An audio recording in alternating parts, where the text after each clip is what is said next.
रवि की ग्रेटर नोएडा में नई जॉब लगी थी। उसके कॉलेज के दो दोस्त भी इसी शहर में जॉब करते थे। कंपनी की तरफ से उसको एक घर प्रोवाइड किया गया था। ये घर शहर से काफी दूर एक सुनसान इलाके में था। रवि ने घर में थोड़ा सेटअप किया और फिर डिनर में ऑमलेट बनाकर खाया। फिर उसको प्यास लगी तो उसने पानी पीने के लिए फ्रिज खोला। अरे एक बोतल भी नहीं है इसमें तो, कहकर उसने वॉश बेसिन का नल खोला तो उसमें भी पानी नहीं आ रहा था। शिट यार, इतनी प्यास लग रही है और यहाँ पानी का जरा भी इंतजाम नहीं है। कहीं आसपास कोई घर भी नहीं है, कहाँ से इंतजाम करूं? ऐसा कहकर उसने खिड़की खोलकर देखा जो कि घर के पीछे की तरफ खुला करती थी। वहां उसको एक कुआं नजर आया। शुक्र है कुआं तो नजर आ रहा है। उसने एक छोटी बाल्टी ली और घर से निकलकर कुएं के पास गया। उसने रस्सी में बंधी हुई बाल्टी कुएं में डाली। जब वापस खींचने लगा तो बाल्टी कहीं अटक गई। उसने कुएं में झांक कर देखा तो उसे वहां एक शख्स नजर आया। ये कैसे हो सकता है? क्या कुएं में कोई है? जब अपनी कोई एक ख्वाहिश आजमा कर देख सकते हो। ये क्या हो रहा है? भला ऐसे कोई कुएं में कैसे हो सकता है जो पानी देने के साथ साथ हमारी ख्वाहिशें भी पूरी करे? ठीक है, मुझे पानी के साथ साथ मुझे सोने की अंगूठी भी भेज दो। ऐसा कहकर उसने रस्सी खींची तो वो आराम से ऊपर आने लगी। जब बाल्टी उसके हाथ में आई तो उसके अंदर कुछ चमकता हुआ नजर आया। ये क्या है? उसने हाथ डालकर उसे निकाल कर देखा तो ये एक सोने की अंगूठी थी। Oh my God, how is it possible? अब तक रवि समझ रहा था कि कोई उसके साथ मजाक कर रहा है, लेकिन अपने हाथ में पकड़ी चमचमाती अंगूठी को देखकर अब उसकी आंखें चौंधिया आ गई थी। खैर उसने पानी पिया और फिर वापस अपने घर को पहुंचा। सुबह उठकर जब वो ऑफिस के लिए निकल रहा था तो एक बार उसने खिड़की खोलकर कुएं को देखना चाहा, लेकिन अब वहां कोई कुआं नहीं था। ये सब हो क्या रहा है? क्या यहाँ कोई कुआं था ही नहीं? कहीं रात में मैंने कोई सपना तो नहीं देखा? तभी उसका ध्यान हाथ में पहनी हुई अंगूठी पर पड़ा। उसको यकीन हुआ कि रात को उसने जो भी देखा वो सपना नहीं था। मुझे इस बारे में ज्यादा सोचना नहीं चाहिए। ऑफिस का पहला दिन है, जल्दी से निकलता हूँ। वो तैयार होकर ऑफिस के लिए निकल गया। रात को जब वो वापस आया तो कुआं अपनी जगह पर मौजूद था। ये कुआं तो मायावी लगता है, शायद इसी वजह से दिन में गायब हो जाता है। अब है तो अपने लिए कुछ पैसे मांग लेता हूँ। ऐसा सोचकर उसने बाल्टी को कुएं में फेंका और बोला, मुझे अभी कम से कम 2 लाख रुपए चाहिए। ऐसा कहकर उसने बाल्टी को वापस खींचा तो उसके अंदर उसको प्लास्टिक बैग में लिपटा एक पार्सल नजर आया। उसमें नोटों की मोटी मोटी गड्डियां थी। अगले दिन रवि जब ऑफिस से घर आया तो उसके मोबाइल पर निशा का कॉल आया। रवि, कैसे हो तुम? मैं अच्छा हूँ। तुम कई दिनों से नोएडा आ चुके हो और अपने कॉलेज के दोस्तों से मिलने की जरा भी कोशिश नहीं की। नहीं, ऐसा नहीं है यार, शिफ्टिंग में लगा था ना, तो बस। तो ठीक है, अब तो फ्री हो ना? हाँ, कल मिलते हैं। ठीक है, कल ऑफिस के बाद मैं और पारुल दोनों तुमको कॉफी शॉप पे मिलते हैं, ठीक है? हाँ जरूर। इतने सालों बाद निशा और पारुल से मिल रहा हूँ, कोई अच्छा सा गिफ्ट तो होना ही चाहिए। वो घर से निकलकर कुएं के पास पहुंचा। फिर उसने बाल्टी उसके अंदर डाली और जब खींचने लगा तो वो फिर से अटक गई। मुझे आज एक अच्छा सा सोने का नेकलेस और एक ब्रेसलेट चाहिए। ऐसा बोलकर उसने बाल्टी को ऊपर खींचा तो पानी के साथ साथ सोने का एक भारी भरकम नेकलेस और ब्रेसलेट भी ऊपर आ गया। अरे वाह! रवि बहुत खुश हुआ और उसे लेकर घर पहुंचा। अगले दिन ऑफिस के बाद वो निशा और पारुल से मिला। इतने दिनों बाद कॉलेज की यादें ताजा करके मजा ही आ गया यार। हाँ यार, ऐसा लगता है जैसे कल ही की बात हो, है ना? अरे मैं तो भूल ही गया, मैं तुम दोनों के लिए गिफ्ट्स लेकर आया था। ये कहकर उसने अपने बैग से वो नेकलेस और ब्रेसलेट निकालकर दोनों को एज अ गिफ्ट दे दिए। अरे इसकी क्या जरूरत थी यार, अभी तो तुमको तुम्हारी पहली सैलरी भी नहीं मिली। अरे रख लो। कुछ देर और बातें करने के बाद वो तीनों अपने अपने घर को पहुंच गए। अब ये टाइम 11 बजे का था। निशा ड्रेसिंग टेबल के सामने खड़ी थी। उसने रवि का दिया हुआ नेकलेस पहना हुआ था और आईने में खुद को देख रही थी। तभी उसे अपने पीछे कुछ धुआं सा उठता हुआ नजर आया। उसने जैसे ही पलट कर देखा तो वो धुआं एक आकृति लेने लगा और फिर एक भयानक लड़की के रूप में बदल गया।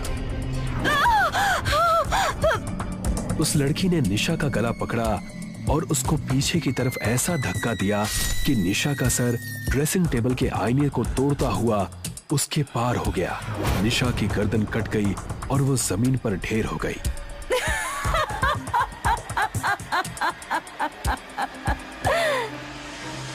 सुबह जब पारुल निशा के घर पहुंची तो उसको निशा की मौत के बारे में पता चला। तभी उसने रवि को कॉल करके उसकी मौत की खबर दी। मैं अभी वहां आ रहा हूं। रवि ने जैसे ही कॉल कट किया उसे महसूस हुआ कि उसके पैरों में जैसे कोई भारी भरकम चीज पड़ी हुई है। उसने देखा तो उसके पैरों में एक बेड़ी पड़ी हुई थी। सोने की बेड़ी?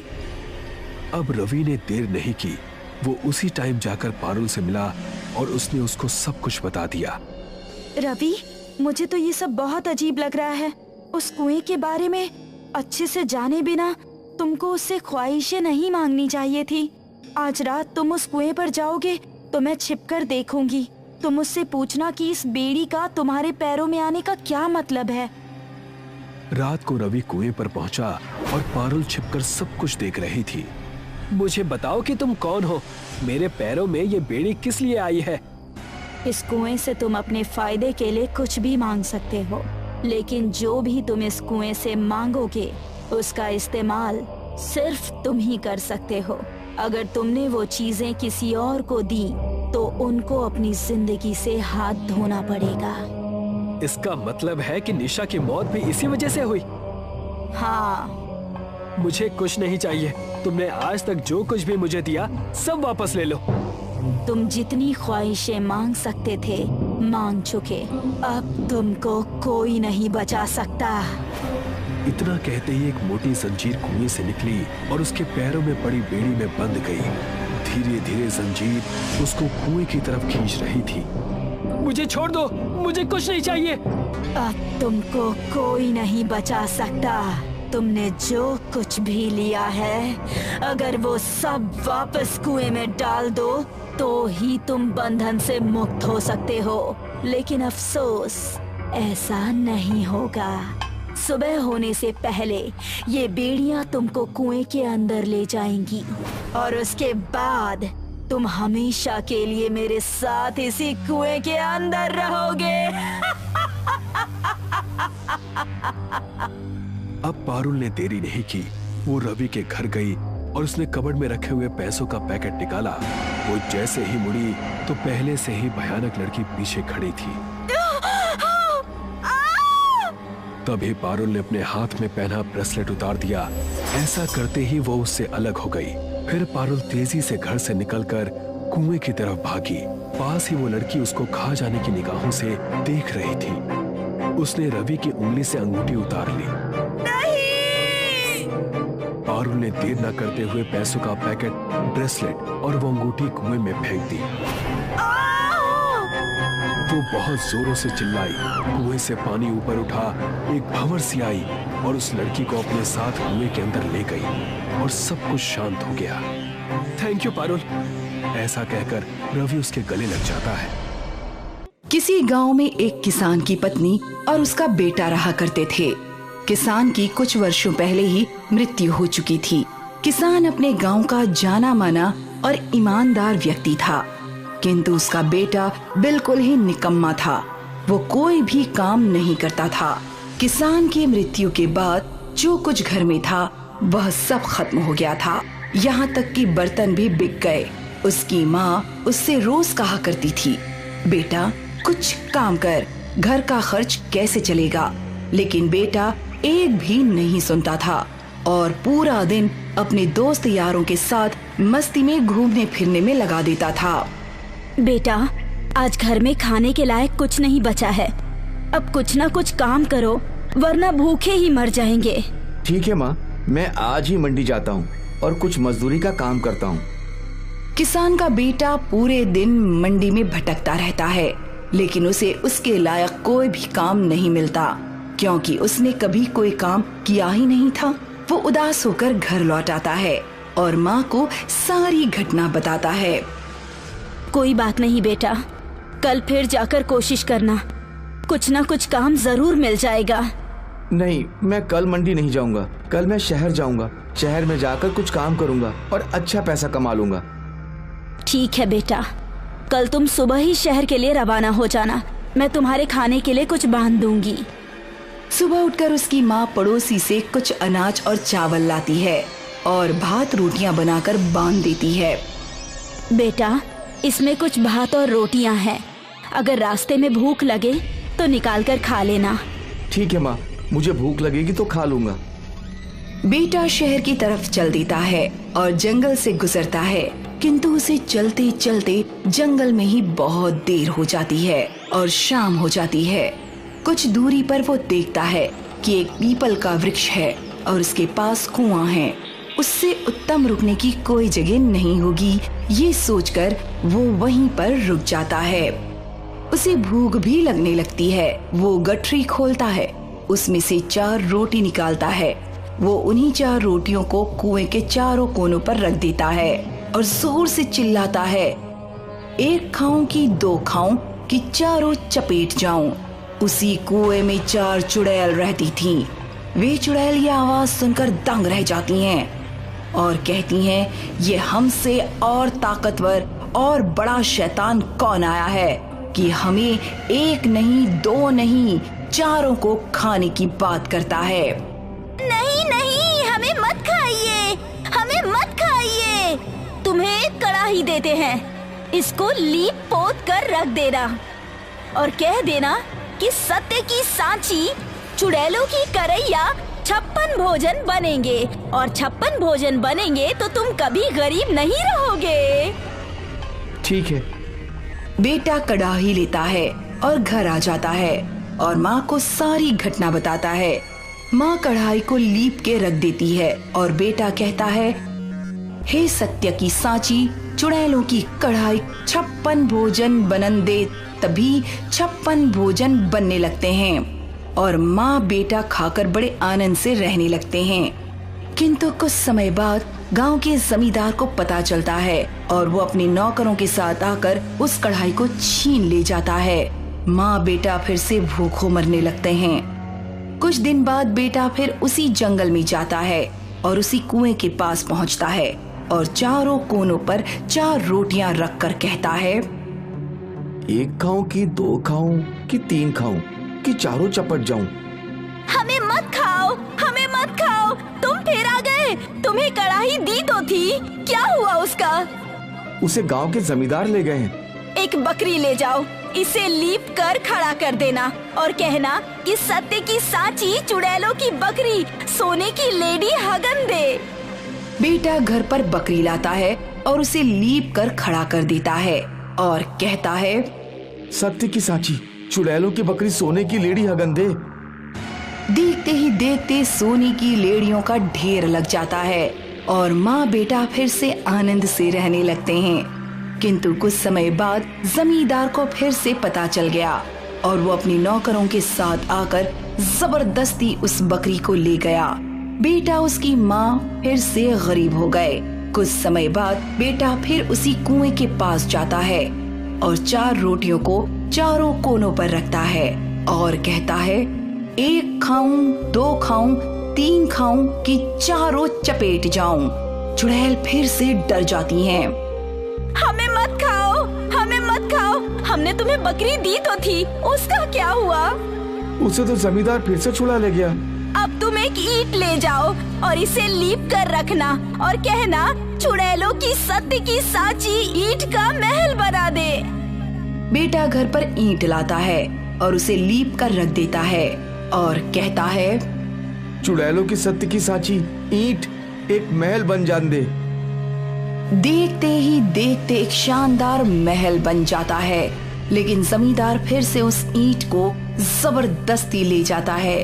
बेटा फिर से उसी कुएं के पास जाता है और 4 रोटियां चारों कोनों पर रख कर कहता है, 1 खाऊं कि 2 खाऊं कि 3 खाऊं कि चारों चपेट जाऊं।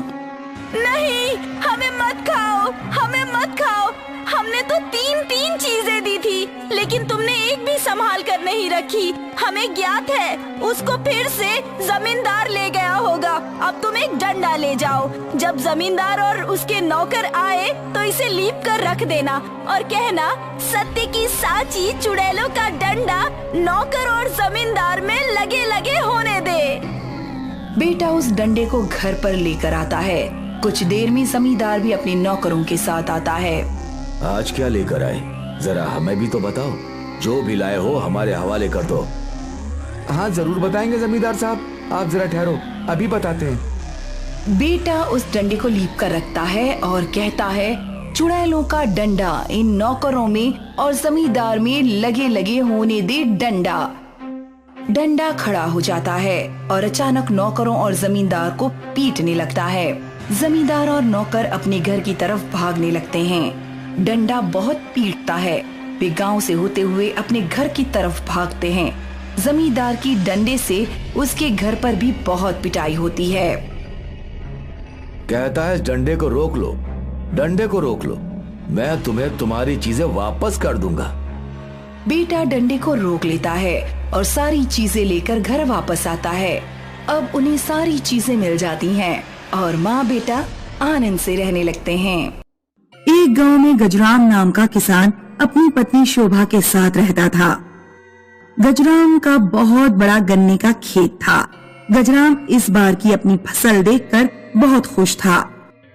इस बार इतनी घनी फसल हुई है कि हाथी भी घुस जाए तो पता नहीं चलेगा। लगता है अब हमारी बरसों की ख्वाहिश पूरी होगी। जिस अधूरी ख्वाहिश को लेकर पिताजी मरे थे, इस बार की फसल बेचकर हम कार खरीद पाएंगे।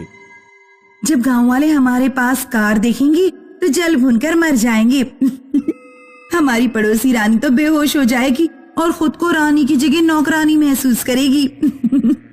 रात में 2 बजे गजराम अचानक जाग पड़ा। ओ, मेरा खेत, मेरे गन्ने, मैं तो लुट गया। क्या हो गया? ये सोते सोते क्यों चिल्लाने लगे? मैंने बहुत बुरा सपना देखा। कैसा सपना? मैंने देखा कि एक हाथी ने हमारी सारी फसल बर्बाद कर दी है। मैं अभी खेत पर जाऊंगा और देख कर आऊंगा। नहीं जी, इतनी रात में कहीं जाना ठीक नहीं है।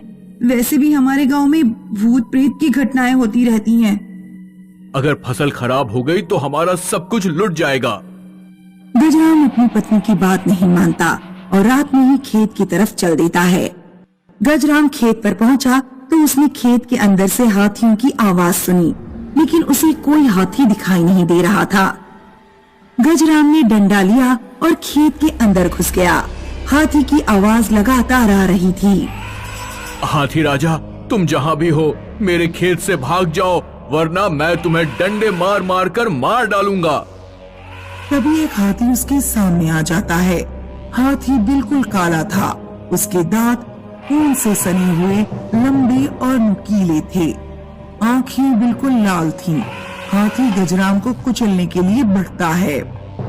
बचाओ बचाओ, कोई मेरी मदद करो।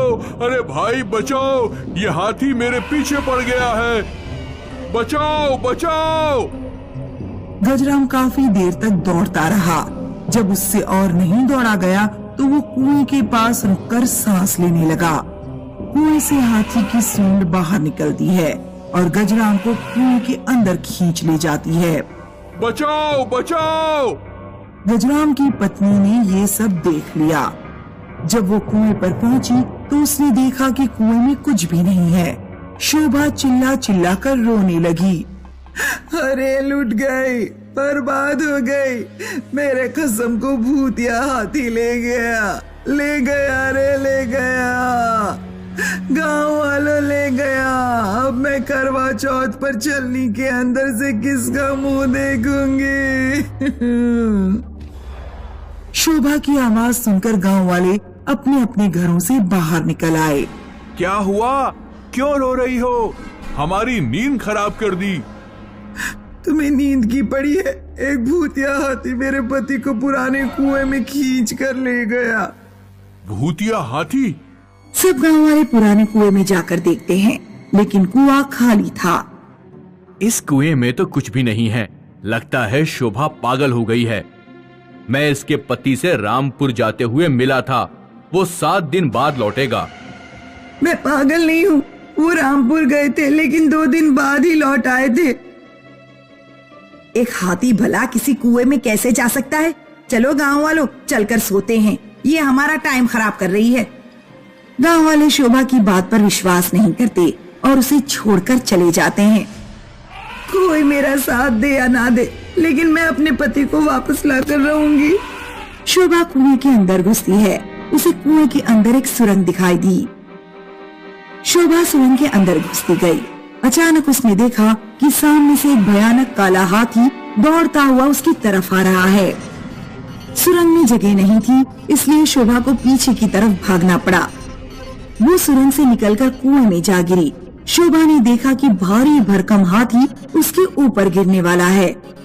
शोभा अपनी आंखें बंद करती है और जोर से चीखती है, लेकिन शोभा के ऊपर हाथी नहीं गिरा। उसने आश्चर्य से आंखें खोली और खुद को अपने गन्ने के खेत में पाया। हाथी उसके सामने खड़ा था।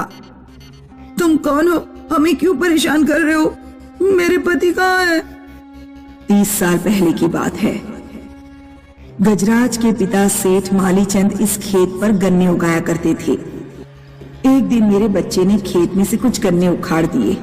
इतनी सी बात पर सेठ मालीचंद को बहुत गुस्सा आ गया और उन्होंने मेरे बच्चे को बंदूक से मार दिया। फिर जब मैं अपने बच्चे को ढूंढती हुई खेत पर पहुंची तो उन्होंने मेरे ऊपर भी बंदूक चला दी। मैं अपनी जान बचाने के लिए दौड़ी, लेकिन कुएं में जा गिरी और मर गई। हम जानवरों के लिए किसी ने न्याय की आवाज नहीं उठाई।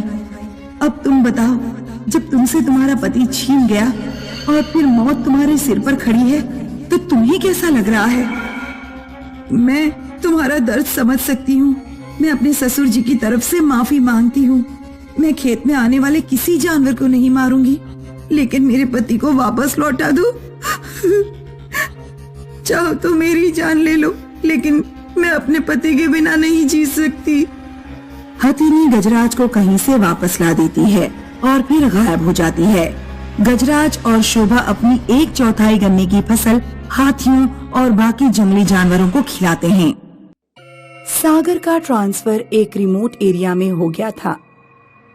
वो अपनी पत्नी और बच्चों के साथ अपने नए घर में शिफ्ट हो रहा था। ये जगह कितनी सुंदर है ना माँ। दूर तक फैले पहाड़ और जंगल, ऐसा लगता है कि हम किसी टूरिस्ट प्लेस पर आ गए हैं। कहीं अकेले घूमने मत चली जाइयो, समझी? भूत पकड़ के ले जाएंगे तुझे। तो अपना ध्यान रख, मेरी फिक्र छोड़ दे। मैं तेरी तरह डरपोक नहीं हूँ। रोहन, मारिया, तुम दोनों ने फिर से लड़ना शुरू कर दिया। कल तुम लोग अपने नए स्कूल में जाओगे, उसकी तैयारी करो। गौरी अब तक महानगरों में रही थी और उसे वहीं के जीवन की आदत थी। उसे घर का सारा काम संभालने में बहुत परेशानी हो रही थी। काश मुझे यहाँ कोई काम वाली मिल जाती, मैं अकेले काम करते करते पागल हो जाऊंगी। गौरी को किसी के दरवाजे खटखटाने की आवाज आती है। आ रही हूँ। गौरी दरवाजा खोलती है तो बाहर एक औरत खड़ी थी। मेरा नाम लक्ष्मी है, क्या आपकी इधर किसी काम वाली की जरूरत है? कमाल है, मैं काम वाली के बारे में सोच ही रही थी। तुम्हें किसने बताया कि मुझे काम वाली की जरूरत है? किसी ने मुझे बताया नहीं। मैंने कल रात आप लोगों को यहाँ देखा तो मैं समझ गई कि शहर से कुछ लोग यहाँ रहने आए हैं। शायद उन्हें काम वाली की जरूरत हो। हाँ, मुझे जरूरत है और तुम आज से ही मेरे साथ काम करना शुरू करोगी। किचन किस तरफ है? ओहो सॉरी, मैं तो भूल ही गई। वो क्या है ना, नया घर है तो मुझे ध्यान ही नहीं रहा। ये बात इसे कैसे पता कि किचन दाईं तरफ है? सुनो लक्ष्मी, तुम्हें कैसे पता कि किचन दाईं तरफ है? कुछ साल पहले यहाँ एक साहब रहकर गए थे, तो मैंने यहाँ काम किया था, इसलिए मुझे इस घर का कोना कोना पता है। ये तो अच्छी बात है। घर साफ करने में मेरी मदद कर देना। तुम जरा ये बर्तन धो दो, मैं अभी आती हूँ। गौरी बस 1 मिनट बाद किचन में लौटी तो उसकी आंखें फटी की फटी रह गईं। लक्ष्मी ने सारे बर्तन धोकर रख दिए थे। इतनी जल्दी तुमने सारे बर्तन धो लिए? मेरे काम करने की स्पीड बहुत तेज है। रात में मारिया अपने कमरे में बेड पर बैठकर होमवर्क कर रही थी। तभी खून से सना एक चाकू कहीं से जमीन पर गिरा।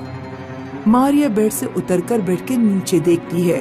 बेड के नीचे लक्ष्मी की लाश पड़ी हुई थी। मारिया की चीख सुनकर सागर और गौरी मारिया के कमरे की तरफ दौड़े। मारिया अपने कमरे के बाहर खड़ी थी। क्या हुआ मारिया, क्या हुआ? मेरे बेड के नीचे किसी की लाश पड़ी हुई है। सागर और मारिया बेड के नीचे देखते हैं। यहाँ तो कुछ भी नहीं है मारिया। लगता है नई जगह होने की वजह से तुम डर गई हो। चलो हमारे साथ सो जाओ। एक दिन रोहन स्कूल से लौटा तो घर पर लक्ष्मी के अलावा कोई नहीं था। आंटी जी, मुझे बहुत भूख लग रही है, मेरे लिए एक ऑमलेट बना दो ना प्लीज। ठीक है, तुम अपने कमरे में जाओ, मैं लेकर आती है। रोहन देखता है कि बिना सिर की लक्ष्मी अपना भयानक खून से सना सिर प्लेट में रखकर कमरे की तरफ आ रही है। कुछ देर बाद गौरी बाजार से घर लौटी। रोहन कहाँ हो? चलो शॉपिंग करने चलते हैं। जब रोहन का कोई जवाब नहीं आया तो गौरी रोहन के कमरे में गई। रोहन धरती पर बेहोश पड़ा हुआ था। उसके माथे पर चोट लगी हुई थी।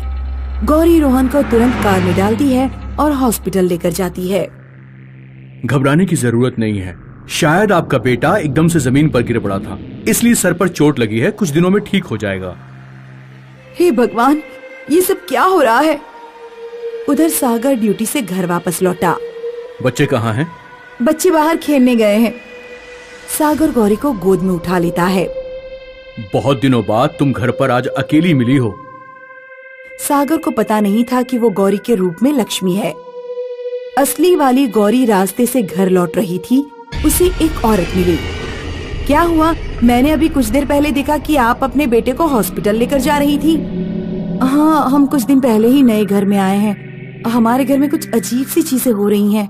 बच्चे डर रहे हैं। मेरे लड़के को आज पता नहीं कैसे चोट लग गई।